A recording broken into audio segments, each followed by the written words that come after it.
Hello, I'm Stuart. Before we start, we want to share that this video uses AI for graphics and voice, but all the information is manually researched by our team. Here in the video, we will share the details for the Strinova error code TC3PJ9M5RMZH4235. As per our research, this error appears when players try to purchase the season pass using a vanilla prepaid card. The payment fails, and this error code is shown.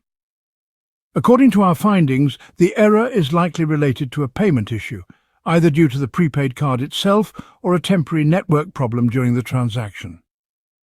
First, restart your device and try making the purchase again.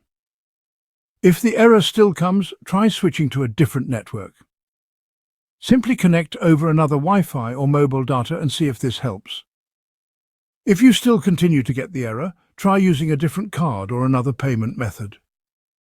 If none of these steps work, then reach out to Strinova support and ask for further help with the error. Thanks for watching. This is all we have for the error. If this video helped, don't forget to like, share and subscribe. Have any questions or issues? Drop them in the comments below. See you in the next one.